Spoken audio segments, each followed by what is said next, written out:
श्री शिवाय नमस्तुभ्याम हर हर महादेव। कैसे हैं आप सब। देखिए, आज का ये वीडियो भी बहुत ही ज़्यादा खास होने वाला है।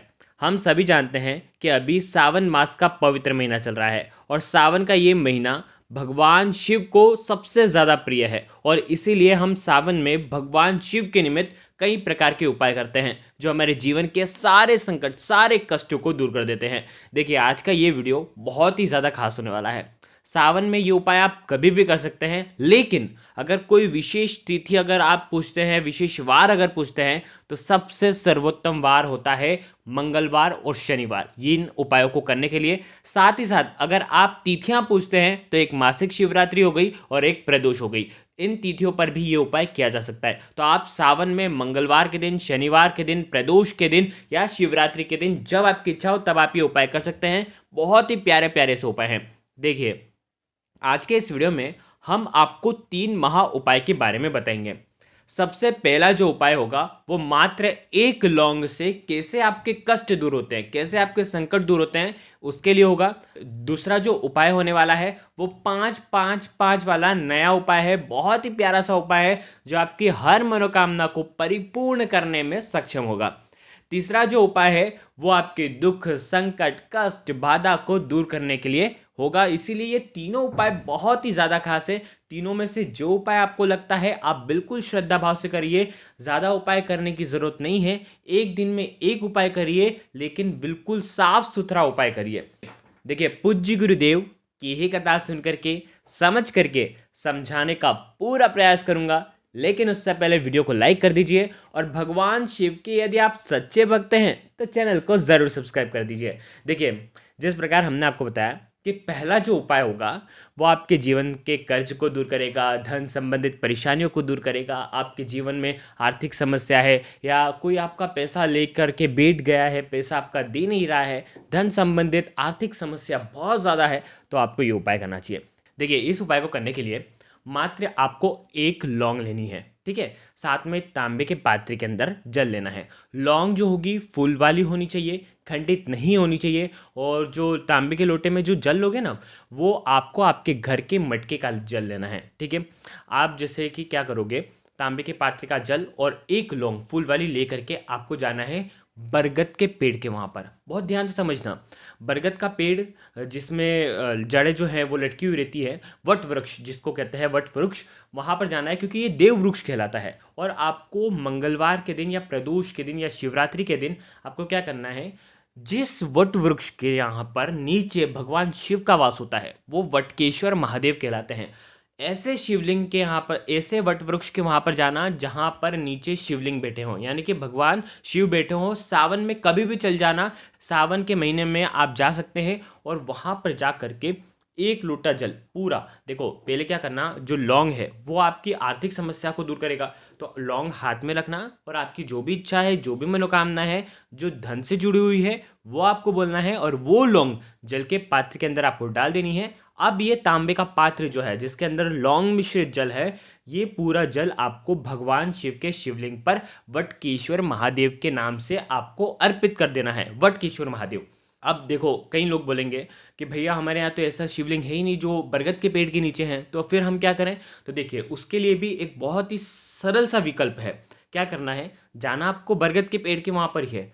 आधा लोटा जल आप बरगद के पेड़ की जड़ में डालेंगे और आधा लोटा जल आप डालेंगे भगवान शिव के शिवलिंग पर। वटकेश्वर महादेव का नाम बरगद के पेड़ के वहां पर भी लेंगे और वही नाम आप भगवान शिव के शिवलिंग पर जब जल अर्पित करेंगे तब वही नाम आपको बोलना है। देखो, अब कई लोग बोलेंगे कि हमारे घर के आसपास तो बरगद का पेड़ है ही नहीं, तो फिर आप ये उपाय मत करना, क्योंकि ये उपाय जिस प्रकार से क्रिया बताई गई है उसी प्रकार से आपको करना है। आगे आपको बात समझ में। उपाय करने के बाद धन संबंधित परेशानियां दूर हो, ऐसी आपको प्रार्थना करना है और ये सुंदर सा प्यारा सा उपाय करना है। निश्चित ही आपके जीवन में जो भी धन संबंधित परेशानियां हैं वो दूर होगी। ये उपाय आपको सूर्यास्त के पहले पहले करना है। सूर्यास्त के बाद आप ये उपाय नहीं कर सकते। किसी भी देव वृक्ष में आप जल अर्पित नहीं कर सकते सूर्यास्त के बाद, ठीक है। देव वृक्ष में क्या, किसी भी पेड़ में आपको जल अर्पित नहीं करना चाहिए। देखो, ये हो गया पहला उपाय। अब हम दूसरे उपाय के बारे में बात करते हैं। ये है 5-5-5 वाला बिल्कुल प्यारा सा नया सा उपाय।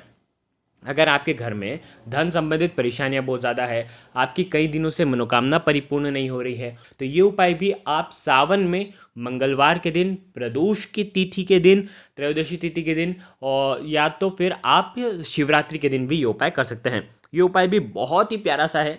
5 बेल पत्र लेने हैं, ठीक है। बेलपत्र कहीं से भी खंडित नहीं होने चाहिए। बेलपत्र नहीं मिल पाते हैं तो भगवान शिव के मंदिर में जाना, भगवान शिव के ऊपर चढ़े हुए बेलपत्र लेना, शुद्ध जल डालना और उसका उपयोग आप कर सकते हैं। आगे ये बात समझ में। 5 बेलपत्र ले लिया आपने। अब साथ में लेना है 5 धुर्वा घास। हरी धुर्वा घास जो आती है ना, वो आपको तोड़ करके लेकर के आनी है। वो तो ताज़ी ही आपको लेकर के आनी है, ताज़ी मिल जाएगी क्योंकि अभी सावन का महीना है, सब जगह बरसात हो चुकी है, गार्डन में आपको आराम से मिल जाएगी। बिल्कुल शुद्ध जगह से आपको वो तोड़ करके लेकर के आना है। 5 दुर्वा घास आपको लेकर के आना है। आ गई आपको बात समझ में। अब आपको लेना है 5 सफ़ेद पुष्प। अब देखो, सफ़ेद पुष्प केतकी के पुष्प आपको नहीं लेने हैं, बाकी कोई भी पुष्प आप ले सकते हैं, लेकिन सफ़ेद पुष्प ही होना चाहिए। आ गई आपको बात समझ में। 5 5 5 और साथ में आपको लेना है 5 लोटे जल। चारों चीज़ लेकर के भगवान शिव के मंदिर में जाना। अब आप बोलेंगे कि 5 लोटे जल भैया कैसे लेकर के जाएं, तो देखो, एक बाल्टी लेकर के जाना या एक जग लेकर के जाना जिसके अंदर आप जल भर देंगे, और उसके बाद आप उसी बाल्टी में से, उसी जग में से आप जल लेकर के भगवान शिव को अर्पित करेंगे। अब इस उपाय को समझना। जैसे ही भगवान शिव के मंदिर में गए आप, ये उपाय आप कभी भी कर सकते हैं। रात्रि में करना चाहें तो रात्रि में भी कर सकते हैं, यदि आपके यहाँ पर रात्रि में जल चढ़ाने दिया जाता है तो। आगे आपको बात समझ में। जैसे कि कभी कोई प्रदोष काल के समय करेगा, तो प्रदोष काल का जो समय होता है वो सूर्यास्त के बाद भी रहता है। तो इसीलिए अगर आपके वहाँ पर श्रृंगार नहीं होता है महादेव का, या आपके यहाँ पर दूसरे एक और शिवलिंग है जो केवल पूजन के लिए रखे गए हैं, जो शाम की जो पूजा करते हैं, तो वहाँ पर भी आप ये उपाय कर सकते हैं। देखो, इस उपाय को समझना। सबसे पहले आपको क्या करना है, एक बेलपत्र महादेव के शिवलिंग पर अर्पित करना है, उसी के ऊपर एक धुर्वा घास अर्पित करनी है, फिर उसी के ऊपर एक सफ़ेद पुष्प अर्पित करना है। ध्यान रखना, हमेशा की तरह बताता हूँ, जो बेलपत्र अर्पित करते हैं वो डंडे का जो हिस्सा है वो जलाधारी की तरफ होना चाहिए, और जो चिकना वाला साइड जो है वो महादेव के शिवलिंग पर स्पर्श होना चाहिए। ठीक है, इस प्रकार से तीनों चीज़ अर्पित करना, श्री शिवाय नमस्तुभ्यम का जाप करते हुए, और उसके बाद 1 लोटा जल महादेव के शिवलिंग पर अर्पित कर देना। ये हो गया पहला बार। अब दूसरी बार में भी ऐसे ही करेंगे। बेलपत्र अर्पित करेंगे, दुर्वा घास अर्पित करेंगे, फिर एक पुष्प अर्पित करेंगे, फिर 1 लोटा जल अर्पित करेंगे। इसी प्रकार से 5 बार आपको ये चीज़ें चढ़ानी है और 5 लोटे जल आपको अर्पित करना है। देखो, पहले आपने अर्पित करा, हो सकता है आपका पुष्प गिर जाए, या आपका पुष्प जो है माता अशोक सुंदरी के हस्तकमल के वहाँ पर आ जाए, तो वो पुष्प उठा करके वापस से भगवान शिव के शिवलिंग पर आपको अर्पित नहीं करना है। वो पहली क्रिया हो गई, फिर दूसरी क्रिया करेंगे, तीसरी क्रिया करेंगे।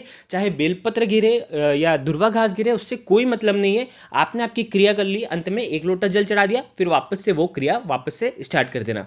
ये उपाय 5 बार करेंगे एक साथ, ठीक है। और उसके बाद आपकी जो भी विशेष मनोकामना है जो कई दिनों से परिपूर्ण नहीं हो रही है, देखो, मनोकामना कैसी भी हो सकती है, बच्चों से जुड़ी हो सकती है, व्यापार से जुड़ी हो सकती है, धन संबंधित परेशानियां है, घर में क्लेश बहुत ज़्यादा है, घर में रोग बहुत ज़्यादा है, उसे दूर करने की मनोकामना करनी है, या घर में आपके घर में सब कुछ सही सही है, तो भी आप ये उपाय करेंगे कि हमारे घर में आपका आशीर्वाद है महादेव, और ऐसा ही आशीर्वाद आपका बना रहे, ऐसी आपको प्रार्थना करते हुए ये सुंदर सा प्यारा सा उपाय करना है। बहुत ही प्यारा सा उपाय है, ज़रूर इस उपाय को करिएगा।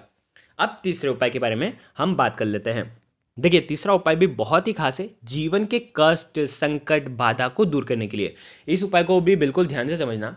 आपको लेना है एक धतूरा, ठीक है, साथ में लेना है 1 लोटा जल, ठीक है। आपको जाना है भगवान शिव के मंदिर में। ये उपाय भी सुबह से लेकर के रात्रि तक, जब आपकी इच्छा हो तब आप ये उपाय कर सकते हैं।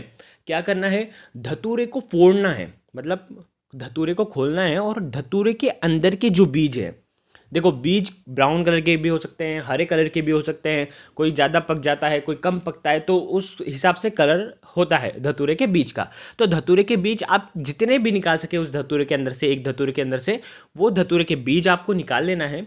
और ये धतूरे के बीज आपके विशेष संकटों को दूर करने के लिए आपको भगवान शिव के शिवलिंग पर अर्पित करना है। जो भी कष्ट है, संकट है, बाधा है, वो आपको मन में स्मरण करना है, महादेव से प्रार्थना करनी है कि ये कष्ट जो है मेरे जीवन से दूर हो जाए। ऐसी प्रार्थना करते हुए धतूरे के बीज आपको चढ़ाना है। धतूरा नहीं चढ़ाना है, धतूरे के बीज आपको चढ़ाना है, वो भी ताजे बीज आपको चढ़ाना है, ठीक है।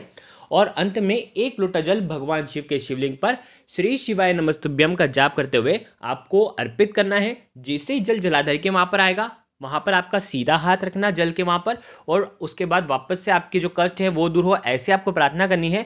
और जो जल आपने चढ़ाया है उसमें से थोड़ा सा जल आपकी आंखों पर आपको लगा लेना है। बस इतना सा उपाय करना है। यकीन मानिए ये उपाय आपके जीवन के कष्टों को दूर कर देगा। अब देखो, धतूरे का जो छिलका है वो उसका आप क्या करेंगे, उसे उसे किसी भी देव वृक्ष के नीचे रख करके आ सकते हैं या जल में, नदी में प्रवाहित कर सकते हैं। तो बहुत ही प्यारा सा ये उपाय था। तो देखिए, आज के इस वीडियो में हमने आपको 3 महा उपाय बताए हैं जो कि आपको सावन के मंगलवार, प्रदोष की तिथि और शिवरात्रि पर करना है। जब आपकी इच्छा हो तब आप ये उपाय कर सकते हैं। एक बार करना चाहें तो एक बार भी ये उपाय किया जा सकता है।